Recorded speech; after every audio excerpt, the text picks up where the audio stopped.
2010ஆம் ஆண்டு. அப்போது திமுக ஆளுங்கட்சி, அம்மா அவர்கள் எதிர்க்கட்சி. ஒரு பெரிய மிரட்டல் விடுத்து அம்மா அவர்களுக்கு எதிராக மதுரை மாவட்டத்தில் பல இடங்களில் போஸ்டர் ஒட்டியிருந்தார்கள்.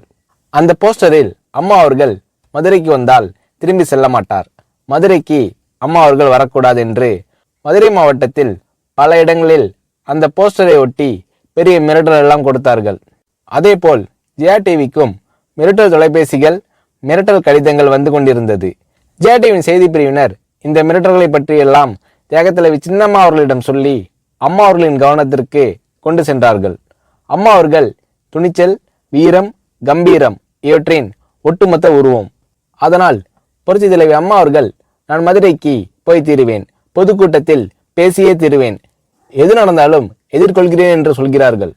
ஒரு கட்டத்தில் ஜெயா டிவிக்கு மிரட்டல் எப்படி வருகிறது என்றால், ஜெயா டிவியின் அலுவலகத்தை வெடிகுண்டு வைத்து தகர்ப்போம், அம்மா அவர்கள் மதுரைக்கு வந்தால் ஜெயா டிவியை ஒழிப்போம், இப்படியெல்லாம் நிறைய மிரட்டல்கள் தொலைபேசியின் வாயிலாகவும் கடிதத்தின் வாயிலாகவும் வந்து கொண்டிருக்கிறது.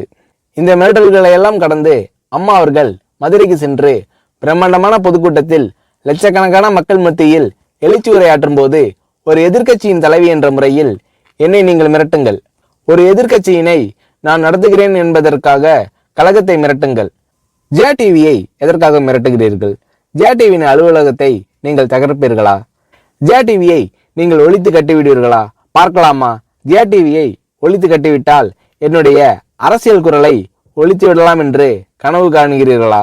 ஜெயா டிவி என் உயிருக்கும் மேலானது, நான் என்னுடைய உயிரை விட அதிகமாக நேசிப்பது, என்னுடைய அரசியல் கரமாக நான் போற்றி புகழ்வது, அதன் மேல் நீங்கள் கை வைப்பீர்களா, பார்க்கலாமா என்று எழுச்சி உரையாற்றினார் புரட்சி தலைவி அம்மா அவர்கள். இப்படியெல்லாம் அம்மா அவர்களின் அன்புக்கும் மரியாதைக்கும் பாத்திரமாக ஜெயா டிவி இருந்தது.